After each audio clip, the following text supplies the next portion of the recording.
We are back, baby. Tom Taylor is back with Deceased Unkillables.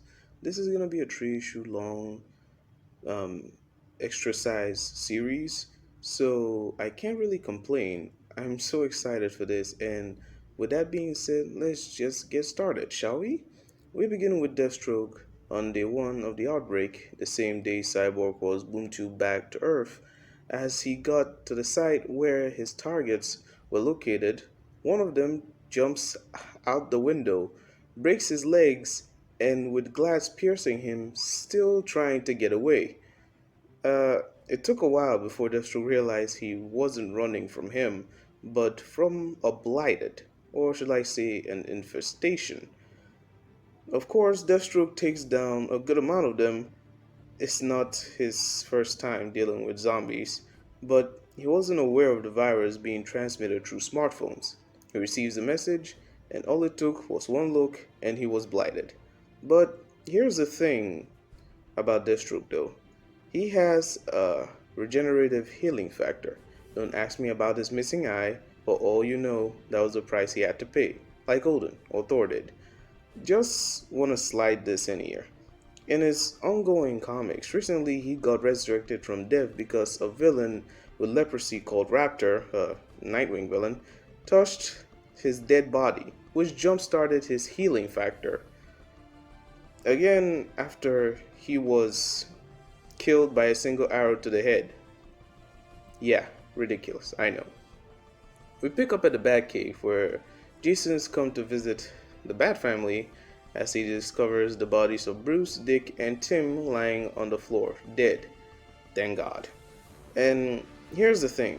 Jason made a comment that he thought of all people Batman would have been able to make it out alive. But reality can be harsh. I pretty much came that to that because he's Batman. But yeah, Tom Taylor proved us wrong. Tom Taylor went, yeah, but I'm in charge though. Jason decides to give them a proper burial, as proper as it could be, by digging them graves and carving tombstones from wood and burying them in the Batcave. He takes Ace, the dog, and the Batmobile, and leaves with Ace to find the other surviving members of the Bat family. Rose Wilson, Ravager, Deathstroke's daughter, locked herself in her apartment because it's the end of the world and she keeps getting premonitions of her dying whenever she goes to open the door. Deathstroke radios in on her and tells her to make her way to the roof where he's waiting with a chopper. But I guess he wasn't aware of the blighted Man-Bat who crashes into the chopper and infects Deathstroke for the second time, which he recovers from but not before getting shot at by his daughter. Whilst on the roof trying to figure out a way out of the current situation, they are visited by a Mirror Master who offers them a deal. Join Vandal Savage or try to piece your chopper together with tape and optimism. Their second choice was tempting. They agree and go through the mirror dimension, which at this point was a twisted funhouse of mirrors. They arrive on an island where Vandal Savage and other select villains are taking shelter. These villains include the Creeper, Grundy, Bane, Cheetah, Captain Cold, Lady Shiva, and Deadshot. By the way, the Creeper and Grundy stand out a lot to me. I mean, the others are pretty much just like baseline humans, maybe except Cheetah. And Bane uses drugs, and Lady Shiva's like the most dangerous. Okay, let's just forget that. Grundy is already a zombie, so I could go ahead and guess the anti-life equation will have the same effect on him. It could have something slightly mild, but I think that'll be it. As for the Creeper, well, the Creeper is pretty much a mix of the Joker and Mr. Mxyzptlk. He's that imp that keeps annoying Superman. The thing is, his powers, his origins, sort of weird at times. At some point, it could be chemicals, a drug, Chinese god. It's weird, and I don't want to get into it. But you can tell it's annoying because he won't stop goofing around, generating hats, shirts, and flags out of thin air. Back at Gotham PD, we pick up with Jim, Black Bat, Orphan, Cassandra Cain, and Bullock as they try to survive the never-ending hordes. Bullock is infected during their retreat and killed by Black Bat, and soon after that, you're rescued by Jason. He explains to Gordon that Batman had him monitored because he considers him family. Gordon insists on seeing Barbara, trying to not believe Jason, who says she's already dead. Jason brings him to the site of her mangled body. If you read Deceased, you know Catwoman, Huntress, Batwoman, and Batgirl were mangled by Poison Ivy when they tried to attack her and Harley Quinn. With that out of the way, they decide to hit the road, but not before Jason pins the corpse of the Joker to the front of the Batmobile, because zombie apocalypse.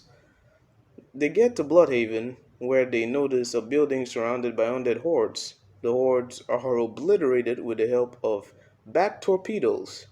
Why does Batman have to brand everything? Hmm?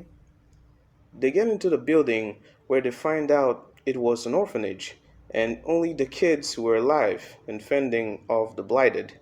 The adults were all blighted already because they tried to check the news, probably, and were barricaded in the gym.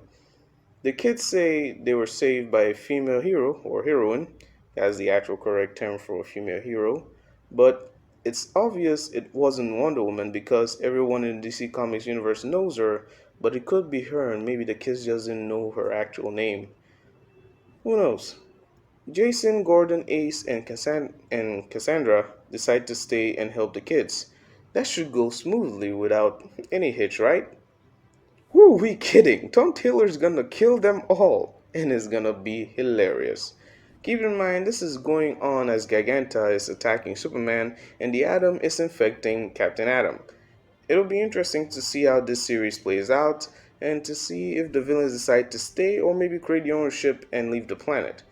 But since this first issue is roughly taking place before Captain Atom blows up, I kind of want to see if that fallout ever reaches Bloodhaven. I doubt it would, but I want to see the impact it gets outside the zone. And we know what happened inside the zone, but I don't think everyone outside of it knows what happened. My other question is, where's Dr. Fate, Zatanna, John Constantine, the magic users, right?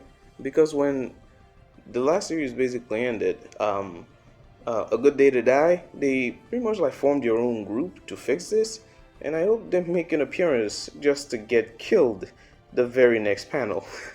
It will be hilarious and sad all at once, but it will be hilarious mostly, and I can't wait. Anyway, that's it. Thanks for watching the video. If you like it, hit a like. If you don't, you know what to do.